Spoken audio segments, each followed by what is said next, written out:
Hello friends, welcome to FJ Informatics. This is the part 2 of our previous session we started on top programming, interview questions and answers. So today in this series we are going to look upon next 5 important questions which are most frequently asked in any interview questions, especially at entry level. So let's see this.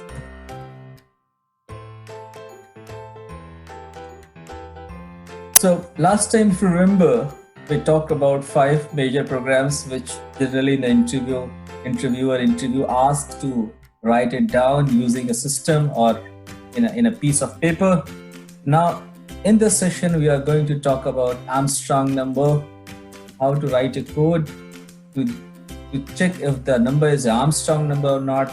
For people who doesn't know what Armstrong number is, it is a number which is equal to the sum of the cubes. For example, if the number is 0, 1, 5, 3, 370, 371, these are numbers which are Armstrong number. If you add the cube of their number, the number would be the same. Second program, we would look into how to read a text file from a given location. We will display the output. Third question, which is generally asked, is about how to take the user input. That's a very simple question, but its relevance is very, very high, and you would be using it in different programs. That's why I deliberately took it as one of the question here. Another question is generally asked is to find a factorial of a given number. So you are aware of the factorial.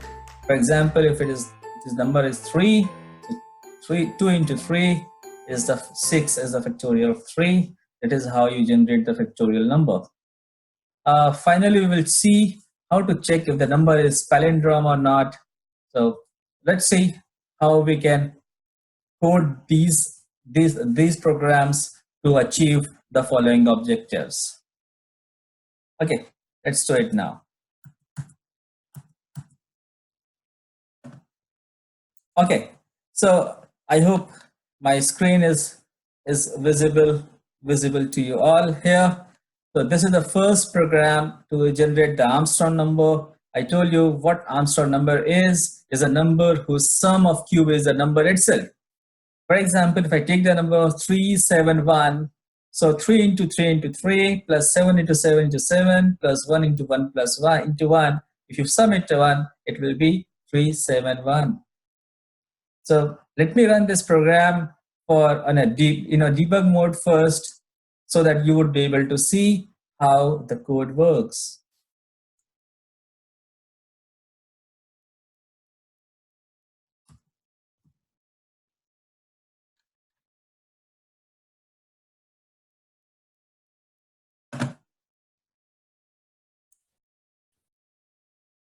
Yeah, so here what we have taken, these numbers 370, 371, 372 and 373. So we will get these numbers from the given array and convert into array list, so that each number can be checked one by one whether they are Armstrong number or not. Then we created a new array list of type integer, and we are passing a value of array to the array list. And we are printing this message that numbers to check for Armstrong numbers. You can see it here, and the number list what we have provided here. So here this function will run, find Armstrong.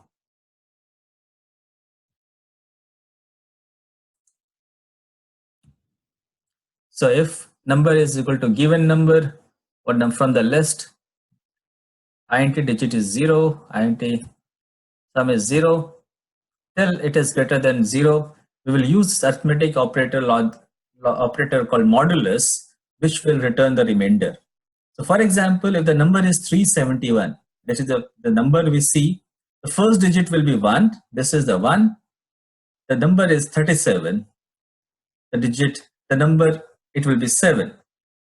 If the number is 3 digit, it will be 3. So finally, number will become 0 and it will come out of the loop. You can see how it works. So then we will apply the logic of Armstrong number, where sum is equal to sum plus digit into digit into digit. So here we will divide it by 10 so that we can update the number to 371, 37, 3, and then finally 0. We will divide by 10, and if the given number is equal to sum, we will print that the given number is Armstrong number, or the given number is not the Armstrong number. So this loop will run for all the numbers we have in our list. So for first one, it checked for 370, says that 370 is an Armstrong number. Again, it will go.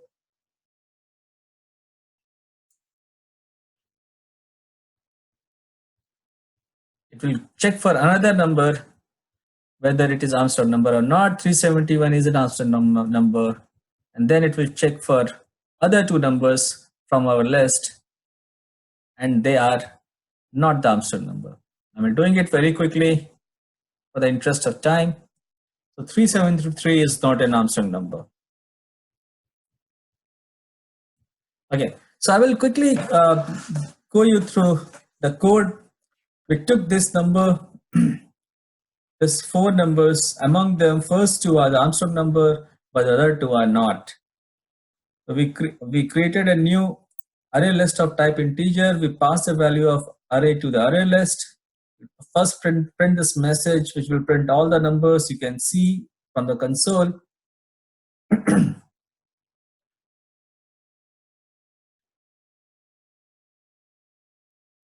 And that is how the logic of checking for Armstrong number is written here. Hope you are clear over here. So my next program is how to read a file from the given location. So this is a very simple program, as I told you in the introduction. However, because of its utility, because of its usage, you might be using it in different programs. I thought of putting it a demonstration in this session. So this is a private static final string file name. So this is a file name. I can show you the content, what it is. So here it is. So this is what a file object-oriented programming. OOPS refers to a type of computer programming in which programmers define not only a data type of data structure, but also the types of operations that can be applied to the data structure. So I close this file now. From here, I want to read it through my program, provided I have given the path location.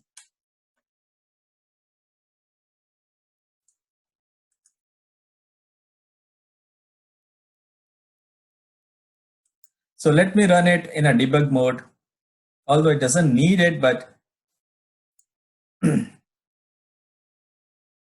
so we have actually first initialized the buffer reader to read the text from the character input stream.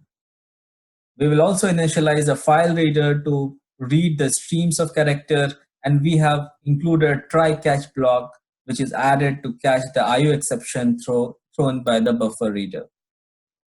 So if you read if new file reader with a file name, then again it will check for BR. So the while loop will run, and it will print out the content line by line. You can see with the first while, when this while statement is run, you can see the first line is printed here. Again out. Now the next line is printed. Yeah, here a program is ran, and you can see in the console the content of the file, the note we have mentioned in our notepad. It's all in front of you. It's a very small program. I just want to revise you here. This is the file name path we have mentioned. We initialize buffer reader. You would see that we are going to use buffer reader and file reader and as well as try catch block in our rest of the programs very frequently. So it's really worth knowing this program, how to read a file. from the given location. Hope it is clear to you. I'm moving to the next program where we are going to take the input from the user and we will display some message for against that input. So again, this is a very small program but very useful because you are going to use it in your big programs. That's why it's worth mentioning here in our discussion. So let's see how it works.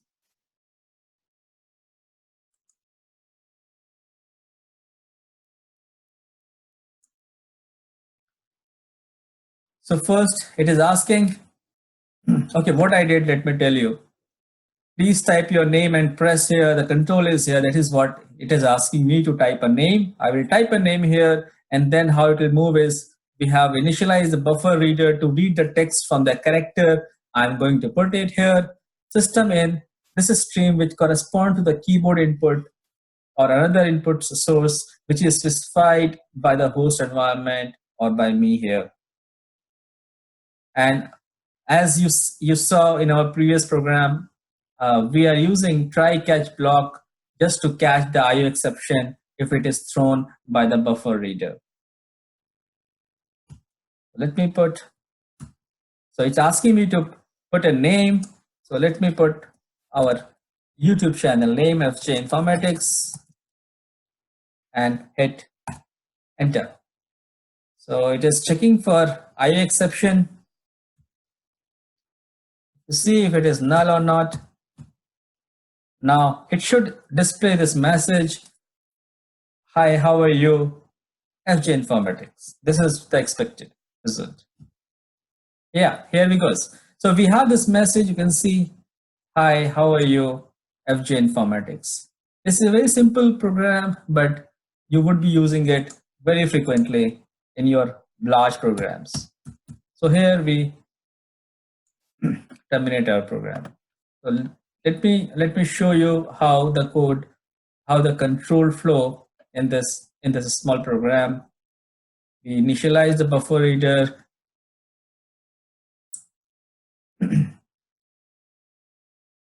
So it is taking the input from the user, and then we have also mentioned the try and catch block for any IO exception. And finally, we are printing the required message here. Hope this one is quite easy for you to follow.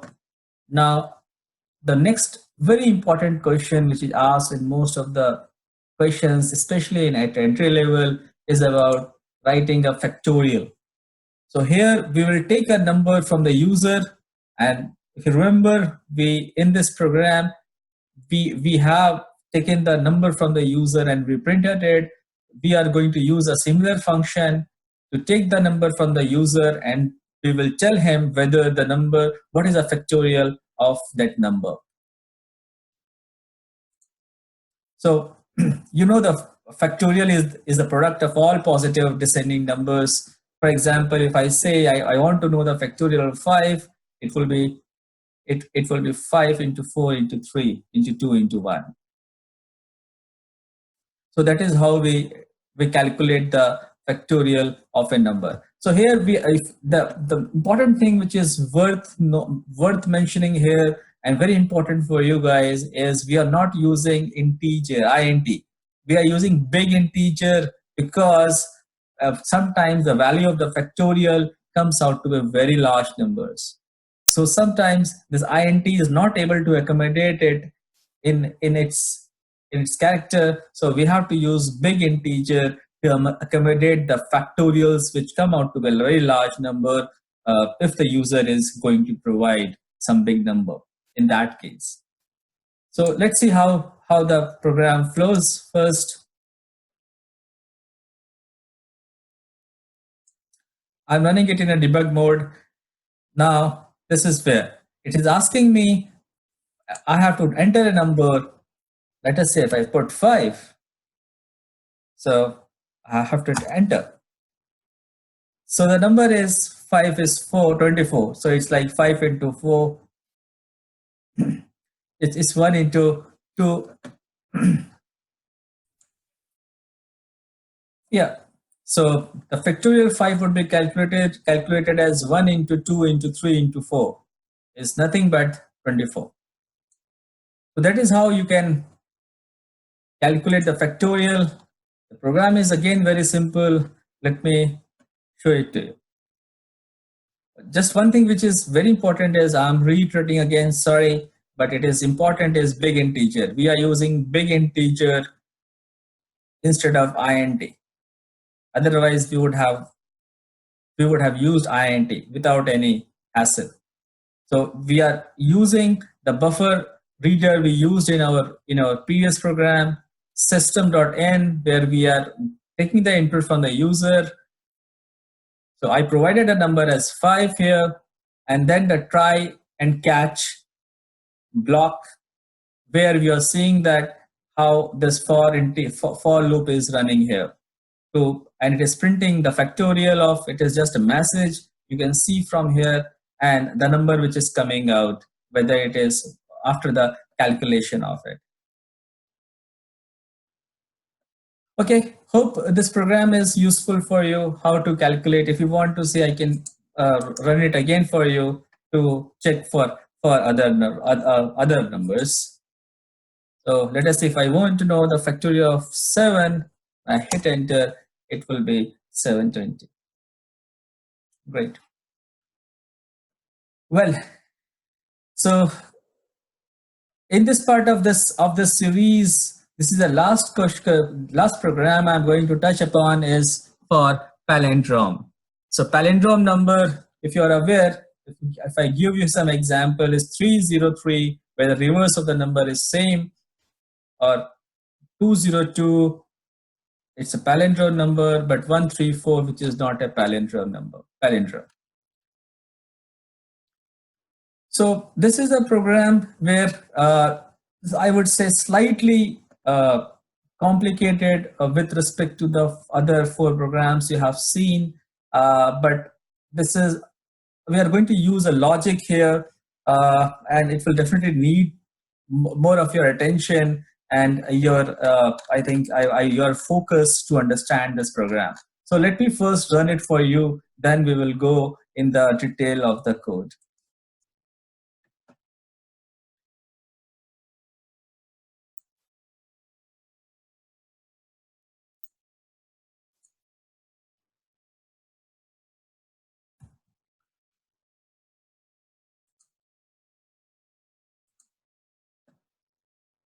Sorry for a moment, I think I have to first complete the previous program.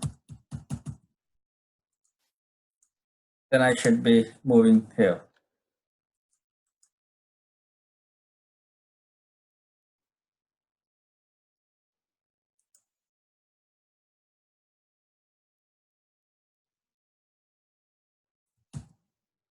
Okay, so here I told you we are going to use sysout so that we can check whether the number is palindrome or not.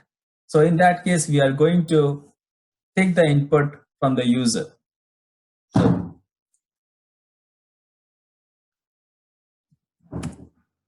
I'm checking whether the number is palindrome or not. I'm checking for 234.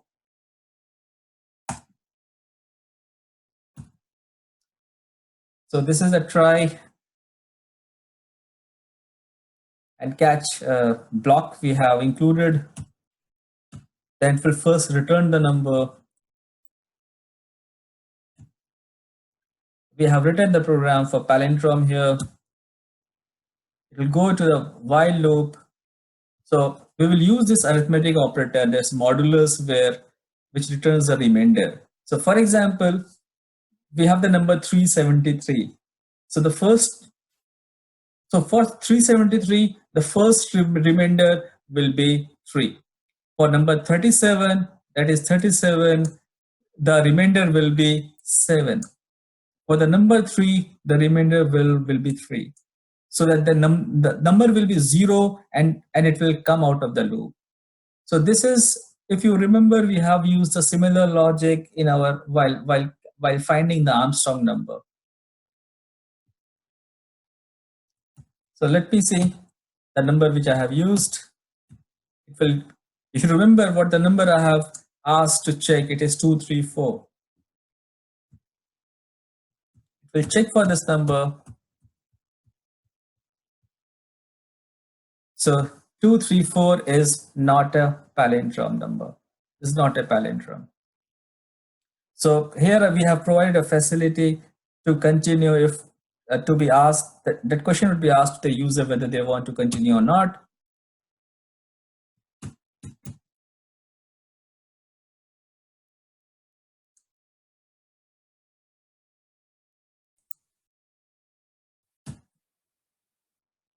So here it is asked whether I want to continue or not. I have to say yes, I want to continue. I hit enter. So it will again ask.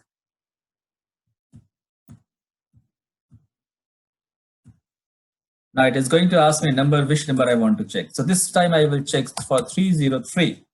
Let's see. So it will check. We'll go into a loop for all three, 3, 0, and 3 with the logic which is mentioned there using the modulus operator.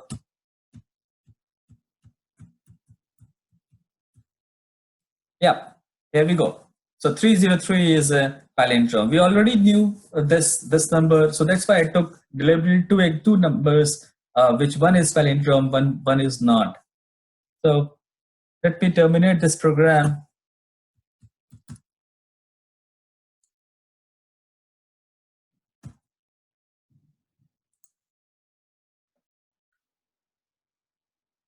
Here. Right, let me show you the code here. So we first initially we use this do while loop so that user input method will return you the number provided by the user. We have used it. We are also checking if the number is palindrome not using find palindrome. And then after this check, user continue method will check if the user want to continue or not. This is the one you have seen here. So this is a method we have created user input. So this method which we have created to take the user input from system and the input stream reader which will read by buffer reader.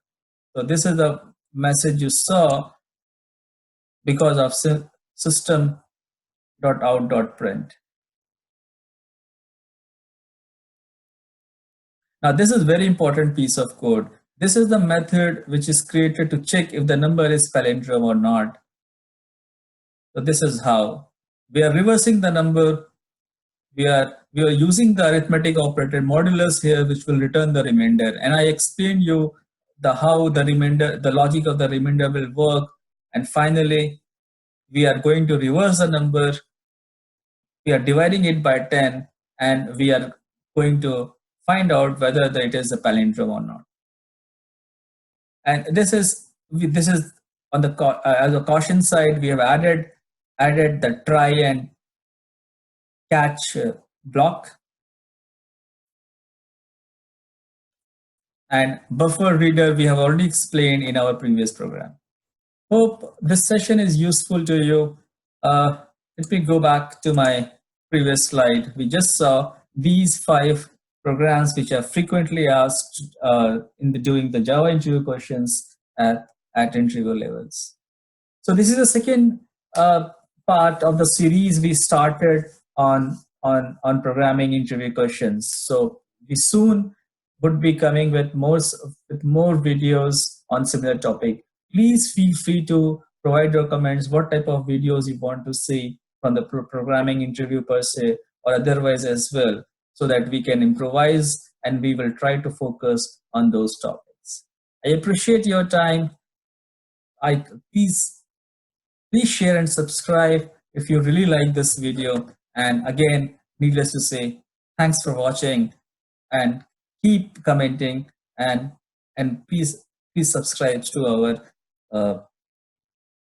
our YouTube channel. Thank you again. Bye-bye.